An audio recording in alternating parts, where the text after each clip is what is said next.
I was feeling overwhelmed and lost. They've been there before and they know what it's like. That right there is the value of FutureDoc. My name is Matt and I'm 24, and I guess we should probably start with the position I was in before I came to FutureDoc. So I just finished my master's in biomedical science and I was working in the NHS in the labs, and I was taking a year out to kind of work out what I wanted to do with my life, I guess. And I came to the realization that medicine was what I wanted to do, and I'm sure a lot of you are in the same position. And I know that when you first start, you're kind of bombarded with how hard it is, how competitive it is.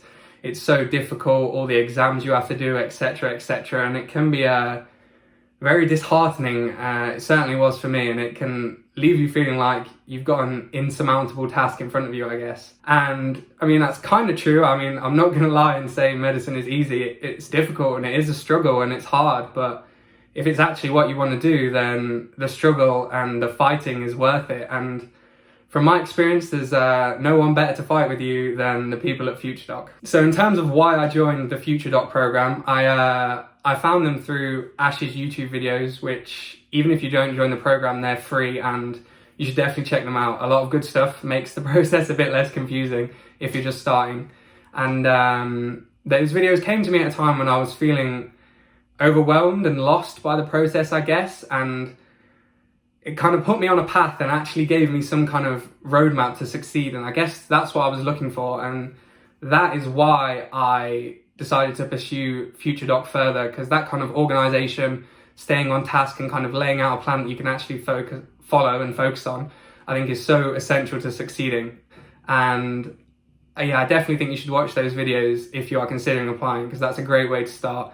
And even if you don't join FutureDoc, it's worth it in my opinion. My favourite bits from the FutureDoc course, I guess the most useful were definitely the UCAT and the GAMSAT sessions. I have no doubt they were essential to my success. There's so many little kind of techniques and approaches, all the practice questions they give you, just kind of getting your brain into that mindset of preparing for the exams. I think that's so useful, and it helped me score in the top 10% in both the UCAT and GAMSAT, which is a strong score, which you need as a graduate.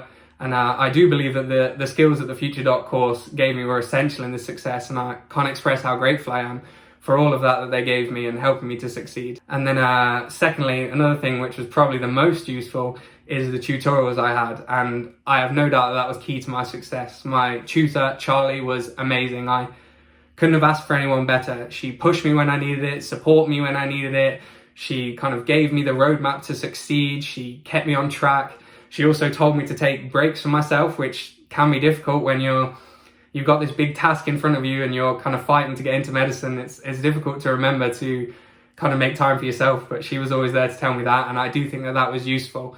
And I know that I wouldn't have been able to do it without her, so I am very grateful to her. And finally, this is kind of the thing that I enjoyed the most, but maybe wasn't the most relevant. We had some like clinical skills sessions where we were looking at like interpreting chest x-rays and given kind of problem-based learning style questions, which when you get further into the research, you'll see that that's quite a common style for medical schools to teach, including the medical school that I got into. So that was definitely useful, and it was kind of interesting to get myself thinking like a doctor, and I guess it kind of showed me that I actually do have some of the skills that you need, so I was grateful for that too. And then finally, onto the results. I think ultimately I ended up securing 3 interviews at King's, Queen Mary's and Nottingham.